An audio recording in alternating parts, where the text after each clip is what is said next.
Praise the lord. అనంత స్తోత్రార్హుడైన యేసయ్యకు మహిమ ఘనత ప్రభావములు యుగయుగములు కలుగునుగాక. యేసయ్యను స్తుతించుచున్న మీ అందరికీ నా హృదయపూర్వకమైన ధన్యవాదములు తెలుపుచున్నాను.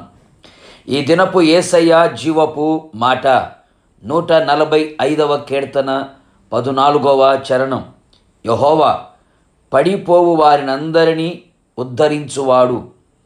ప్రతి దినం, ప్రతి గడియ, ప్రతి నిమిషం, ప్రతి క్షణం, అనుక్షణం యేసయ్యను ఆరాధించుచు సేవించుచు ఉన్న నా దేవుని ప్రియులారా, మన యేసునాథుడు మనలని ఉద్ధరించే దేవుడు. ఏ పరిస్థితులలో నీవు నడిపించబడుచున్నా అణగారిపోయిన నీ జీవితాన్ని ఉద్ధరించి అందలం ఎక్కించగల సర్వశక్తి కలిగిన దేవుడు. మరణ ద్వారమున మనము ప్రవేశించకుండా మనను ఉద్ధరించి జీవములోనికి నడిపించగలిగిన గొప్ప దేవుడు. ఆపత్కాలములో, శ్రమల కాలములో, నలిగిపోయిన పరిస్థితులలో ఆయనకు మొర్రపెట్టగా ఆయన ఉత్తరమిచ్చును.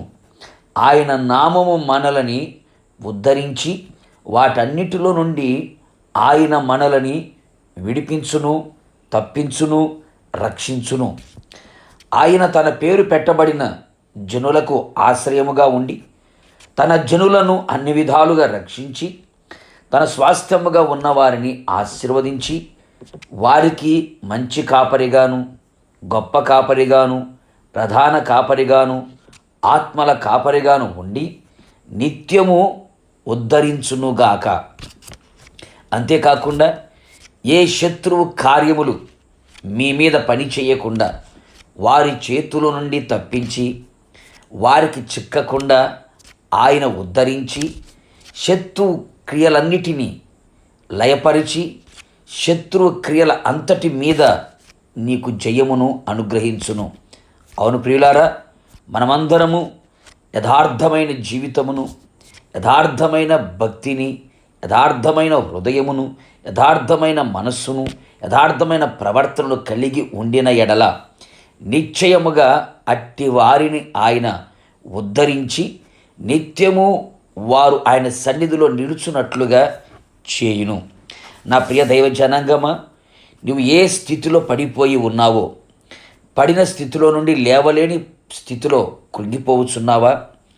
ఒకప్పుడు ఆత్మీయ జీవితంలో బాగుగా ఎదిగి బలవంతుడిగా కనపడి ప్రార్థనా జీవితాన్ని, విశ్వాసపు జీవితాన్ని, పరిశుద్ధమైన జీవితాన్ని, దేవుని కొరకు బ్రతకాలి అనే తృష్ణ, ఆకలి, వాంఛ కలిగి దాహముతో నడిపించబడుచు ఇంకా ఎన్నో ఆత్మీయ అనుభవాలు కలిగి ఉండి లోకపు ప్రేమలో, లోకపు ఆశలో, లోకపు స్నేహములో, లోకపు మర్యాదలో చిక్కుకొని నీ ఆత్మీయ స్థాయి పూర్తిగా దెబ్బతిని పడిపోయిన స్థితిలో ఉన్నావా?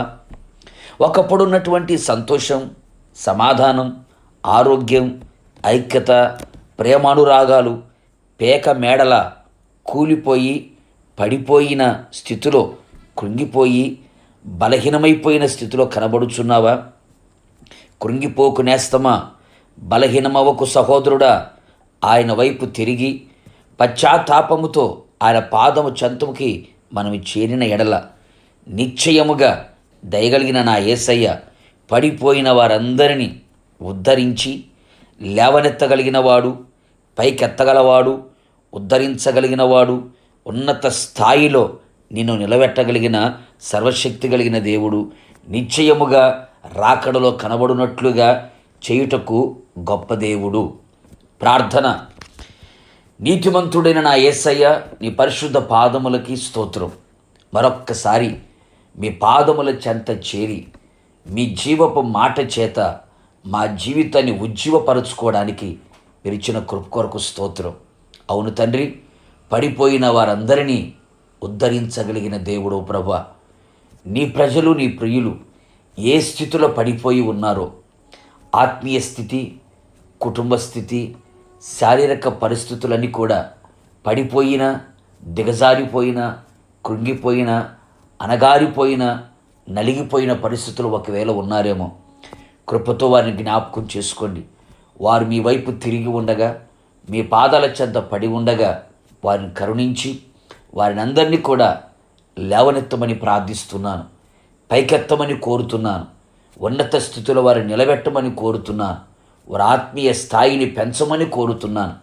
ఉన్నత స్థలములలో ఆత్మీయత ఉన్నతముగా కనబడినట్లుగా వారి జీవితంలో చేసి మీ పోలిక మీ సారూప్యములోకి వారందరినీ తీసుకొని వచ్చి మీ రాకడలో ఎత్తబడినట్లుగా మేమంతా యుగ యుగములు మీతో కలిసి ఉన్నట్లుగా కృప నిండుగా దయచేయమని యేసు పేరట వేడుకొనుచున్నాను నా పరలోకపు తండ్రి. ఆమెన్. నిశ్చయముగా మిమ్మును మీ కుటుంబ సభ్యులందరినీ నా యేసునాథుడు ఉద్ధరించునుగాక. God bless you.